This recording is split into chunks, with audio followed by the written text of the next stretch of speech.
Yo, what's up, guys? Welcome back to the channel.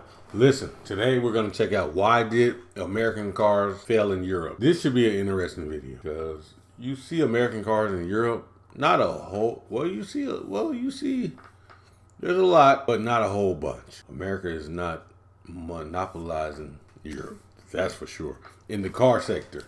So let's check out this video, see what's going on. If you're new to the channel, let me know where you're chiming in from, which country, which city you're from, and I'm gonna drop you a reply in the comment section. Besides that, let's get in this video. Come on, guys. It's a great day today. It's nice and sunny outside. Great day to react to some videos. Why did American cars fail in Europe? Let's explore.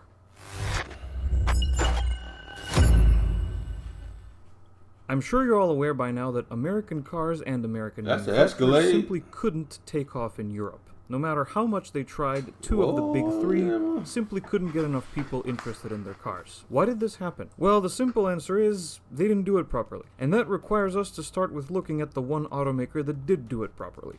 Ford. Ford is, to all intents and purposes, an American automaker. However, when it came time to expand into the European market, Ford actually put a fair amount of thought into it. They did have a presence before that, but the Blue Oval's European outfit, aptly named Ford of Europe, was founded in 1967, merging the automaker's UK, Germany, and Ireland offshoots. That's the Republic of Ireland, by the way. In 1967, the first model to appear from this new merger was the original Transit, which would go on to become the literal face of vans in Europe, certainly the UK, and rightfully so. Ford of Europe continued to do the European expansion properly by opening production facilities all over Europe. Today, the European arm of Ford operates 7 manufacturing facilities on the continent, in the UK, Germany, Romania, Turkey, and Spain. Ford also did this whole thing right by developing and designing cars specifically for the European market. The Fiesta, although they tried to market it to North America, which failed miserably, went on to become such a huge success in Europe that they discontinued it last year. Nice. Yes, I'm also bitter about the Fiesta's discontinuation, but it really was hugely successful. Why did they and the same applied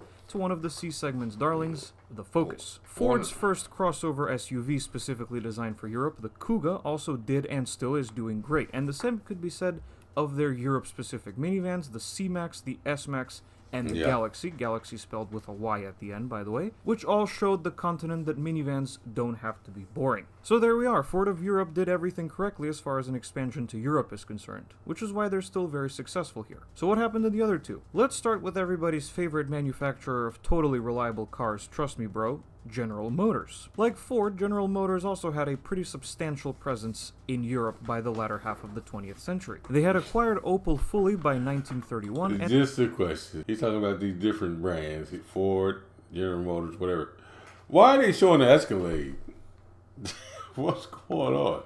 And then in 1990, they acquired Saab and managed to destroy them in just 20 years. Great job. 4 years prior in 1986, GM also officially formed General Motors Europe, which relegated GM's operations in Europe to Opel, Vauxhall, and then Saab. Now we arrive at the early to mid-90s. This was the time when another, seemingly unrelated but actually very relevant to the story, automaker was entering the European market.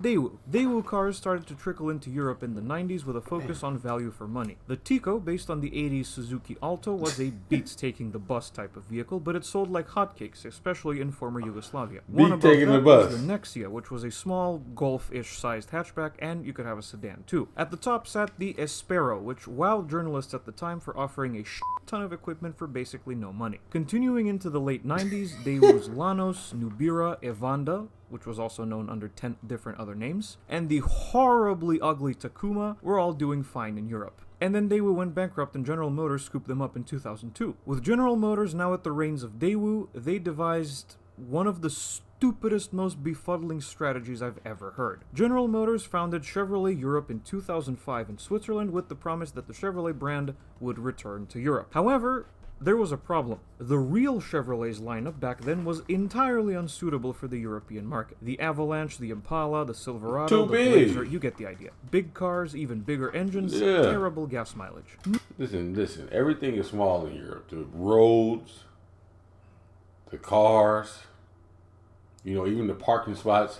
You can't have these big, huge cars just plowing down the street. There are some, but if you're trying to win over the European market, you have to conform. Your cars have to be the same size.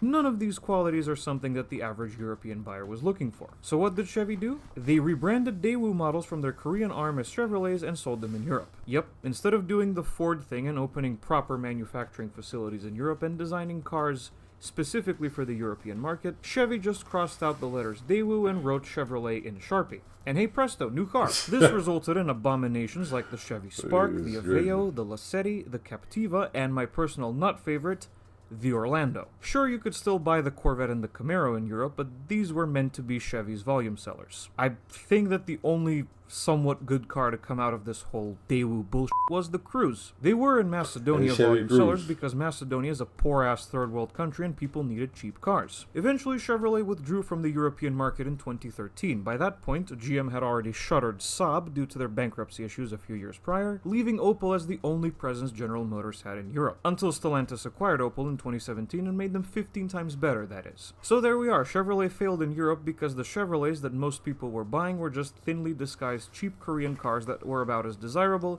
as getting a sledgehammer to your face. That leaves us with the last remaining member of the big three, Chrysler. Originally, Chrysler had a decent presence in Europe thanks to the merger of Simca, Roots, and Barreiros. Apologies if I didn't pronounce that correctly. And eventually, the PSA Group would continue selling Chrysler vehicles throughout the 80s badged as Talbots. Or at least I think so. That's all the sense I could make of the research I did online. It's a little complicated. So that technically means that Chrysler did the Europe presence thing properly at first. They rebadged various vehicles from the aforementioned brands, all of which were European, and sold them as Chryslers in Europe. That's fine. So what happened? Well, Chrysler was acquired by Daimler AG in 1998, leading to the creation of Daimler Chrysler. This gave Chrysler money, which they would eventually burn completely, and Daimler was losing so much money on Chrysler that they would sell them again in 2007. However, this also gave Chrysler a channel to re-enter Europe once again.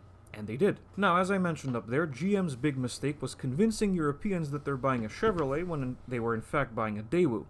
In other words, they plucked cheap cars from their Korean arm and sold them to Europeans. So what was Chrysler's big mistake? Chrysler's big mistake was not bothering with basically anything. The relaunch in Europe featured the compact Neon, the Stratus midsize sedan, and the Voyager minivan, or as you may know it, the Town & Country. Sure, the Voyager offered a diesel engine and a manual transmission because Europe, am I right? The Stratus, which was actually a Dodge vehicle by the way, was available with either a 4-cylinder or a V6 engine. Remember, mid-size sedan in Europe in the 90s with no diesel power. Here's an interesting fact: the cops in Macedonia used the Stratus for the longest time as a patrol vehicle. And as far as I've heard, all but a few of them went memories up, and I'm pretty sure that nobody else except the police force actually bought them as civilian vehicles. Either that or they all exploded or destroyed themselves, I don't know. Chrysler's not bothering with basically anything continued well into the late 2000s. The widely hated Dodge Nitro was worse than other European SUVs in just about every way, and it was too big for Europe. The 300C, while it did receive a wagon version, which was just a Dodge Magnum with a front end swap,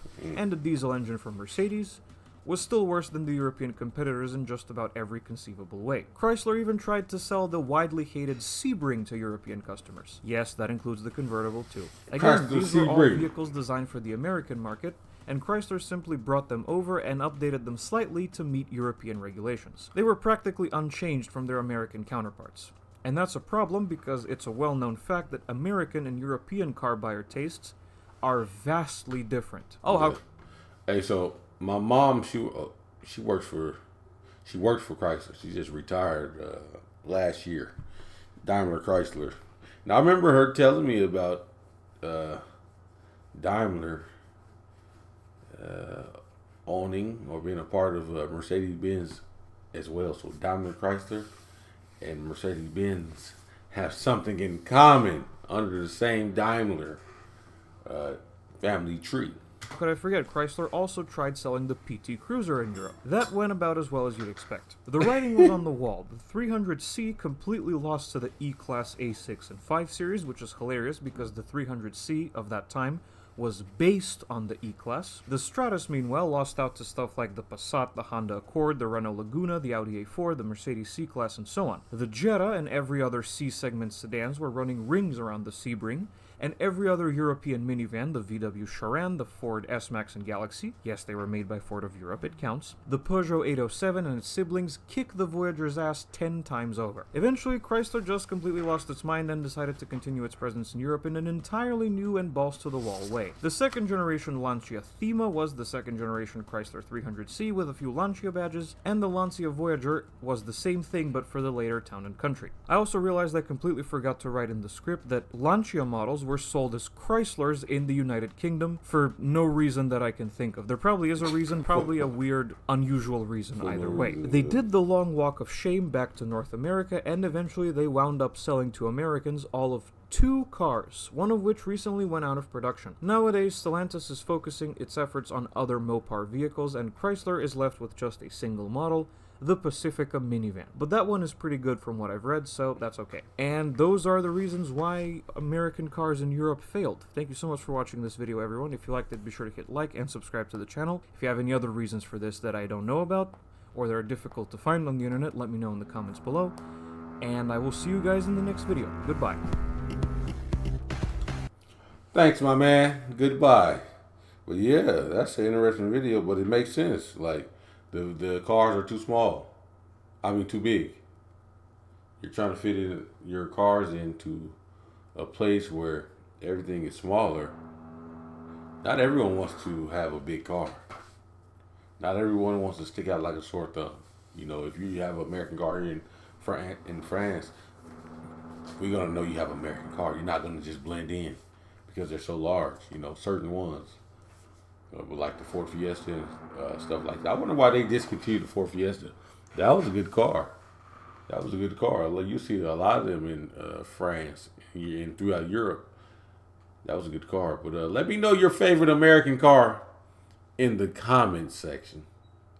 And I want to see what's your favorite American car. My favorite of all time is the Buick Grand National. I have one here. My little Buick Grand National right here. That's my favorite car of all time. Let me know yours and we'll talk about it, guys. But I'll see you in the next video.